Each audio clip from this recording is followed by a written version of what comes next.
Welcome to the Flexibility Frontier. I'm Kate Save. The Inspired CEO starts now. Welcome to the Inspired CEO, where each episode we explore the innovative wellness practices that are driving success and longevity in the modern business world. In this episode, we meet an inspiring individual leading charge in the workplace revolution. Welcome, Tobi Skovron, CEO of Creative Cubes. Thanks, Kate. Thanks for having me.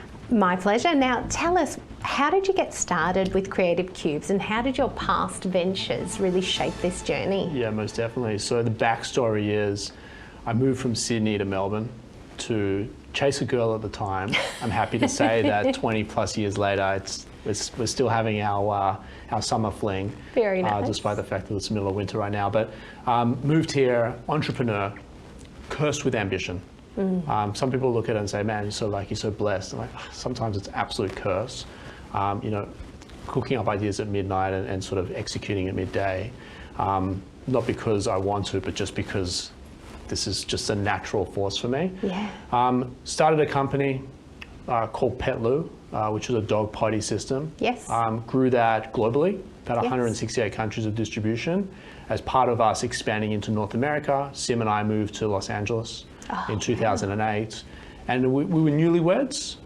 In 2007 we got married, but she kept coming into the North American office, which was our third bedroom in Venice Beach, of our apartment, and just really disrupting, in the nicest way possible, really disrupting my day and my workflow. And I just realized then and there that in order for the marriage to succeed, and in order for the business to succeed, they need to live it in different worlds.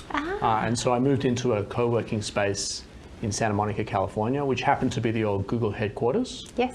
And I came alive as an entrepreneur. I was surrounded by like-minded people. It was sort of like my tribe. We had Travis Kalanick, who founded Uber, have space there. Evan Spiegel, who owned or founded Snapchat, Incredible. was in and about the space as well. And I fell in love with community. I fell in love with the fact that I wasn't on my own. Despite the fact that I was on my own in the journey, there were other people, like-minded people around me that really understood the trials and tribulations of entrepreneurship. And their energy as well, I'm guessing. Energy was like next level. Yeah.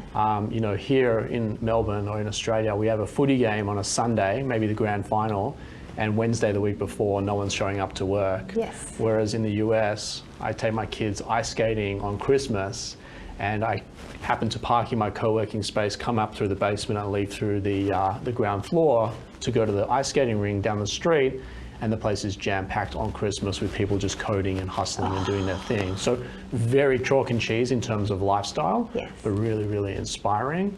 And how Creative Cubes was born is I just never wanted to let that go, and I wanted to sort of enable the next gen of entrepreneurs, business people, like-minded audiences to come together and do their best work.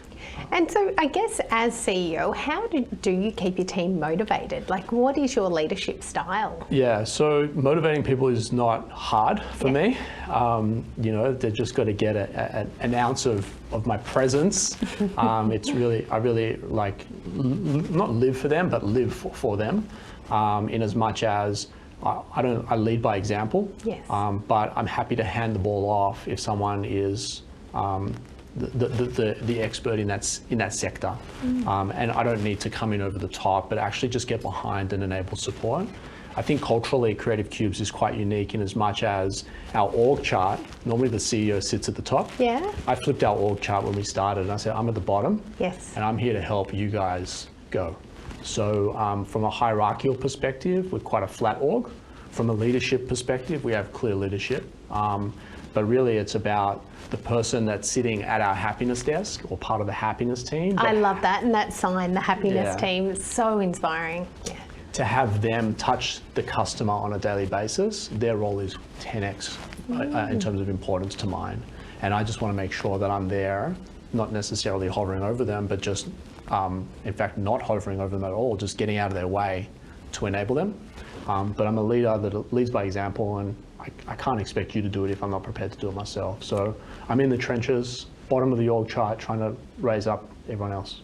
Incredible. And I guess that would help with building this community. If you know what it's like to be an entrepreneur and to lead other people, how do you build the community there? Yeah, so I think it's sort of like a honeypot for like-mindedness. Yeah, so for me, I never had this growing up as an entrepreneur in my first venture. Petlu, whilst wildly successful in the headlines and a global phenomenon, I grew up from my bedroom to a global scale, and the whole journey was just sort of like my mum and my sisters and my wife and my in-laws, they're like cheering me on and love me and care for me.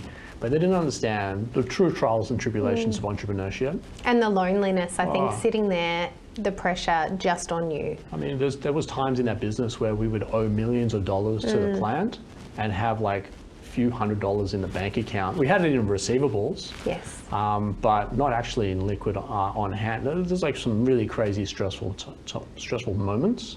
Yeah. But you've got to sort of like try and compartmentalize life and work. Otherwise, it all just goes to bad. Yeah, and you don't want to burden your friends and family sometimes with these things because they can't solve it for you, even though they might try. I've tried to not necessarily burden them, but I've tried to explain, and then I found myself becoming more exhausted trying to explain the problem before actually getting to the problem. Yes. And their intent on the other side, family and friends we're talking about here, is like they love and care, and they want to try and understand, but they don't quite understand. And so Creative Cubes is about like-minded people. We sell office space, we sell meeting rooms by the hour.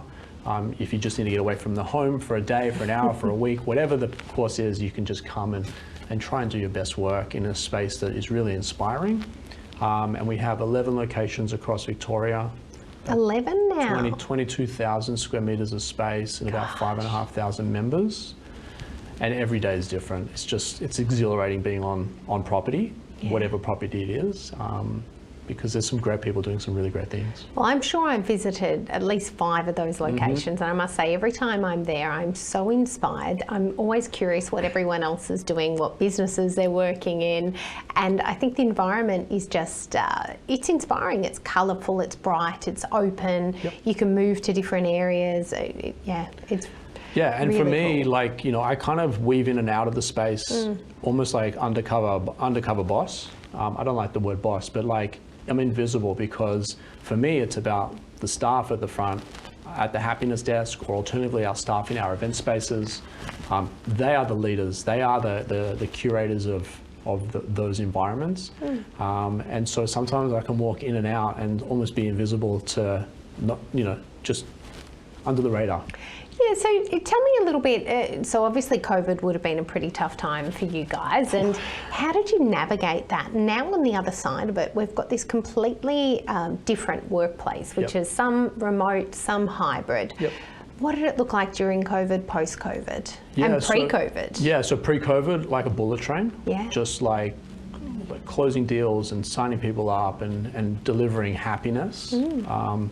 During COVID, very lonely.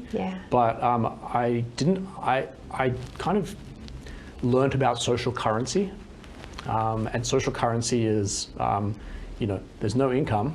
So how can I still enable my business to go forward when, in this state we got locked up, the most locked down city on the planet, specifically in Melbourne.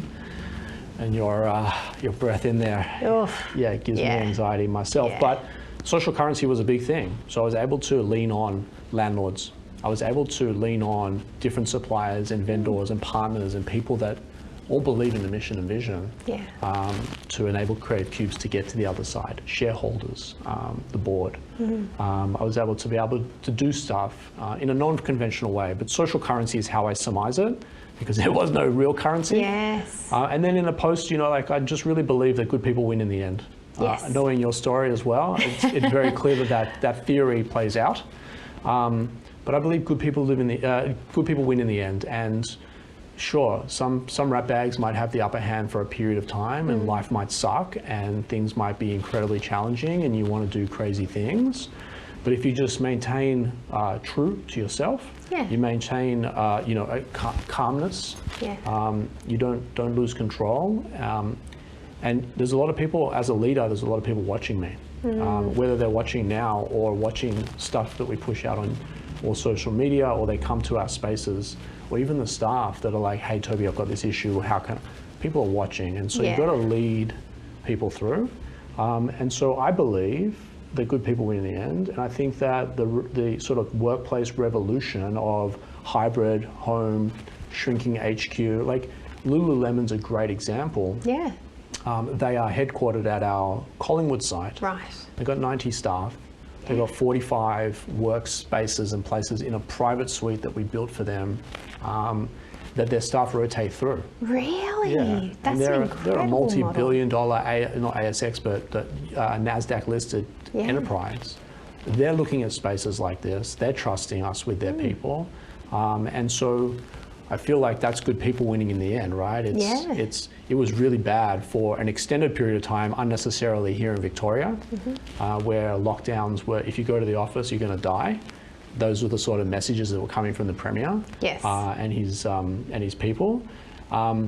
But like, we maintained the course. We leveraged social currency. Landlords believed in us. Landlords really value us from an asset activation perspective. Yeah. And sort of like, I don't want to say it's a blockbuster now, but like there's a massive convergence from like companies like Lululemon, Porsche Australia, Gammy Chicken and Beer, KFC, like big enterprises that would pre-pandemic never looked at us. Post-pandemic, they're sort of taking half the space that they really need and rotating staff through, and they're trusting us with their people. So what's next for Creative Cubes? Where do you see it going? Yeah, so we've built out Victoria quite nicely. We have, 6 or 7 sites it's about 8 sites, 7 sites on the fringe, and 3 in the city. Yes. And so I feel like Victoria is built out really nicely. Yeah. We're looking to expand into state. The natural progression for any business is to go straight to New South Wales. I'm born and raised in Bondi, so my mum wants me home desperately. Amazing, and surely people love it there too. Absolutely, but I actually don't think we're ready for Sydney just yet. And I say that because Sydney's the big stage. Yes. In basketball terms, Sydney's the NBA, and we've been playing pretty elite development league here in Victoria, but all my sites are 15 minutes away from each other. Amazing. Jumping the border, potentially having issues and scaling, I think I want to do it in a smaller town or a smaller space. So we're thinking about Adelaide next. Yeah. Just to put some runs, and there's nice synergies between Melbourne and South Australia, Victoria and South Australia. And then I think once we've got that interstate humming, then I think we'll be ready for the big league, which is New South Wales. Amazing. Well, thank you so much for your time, Toby. This is Ticker. We'll be right back. You're watching Ticker. We'll have more in just a few minutes.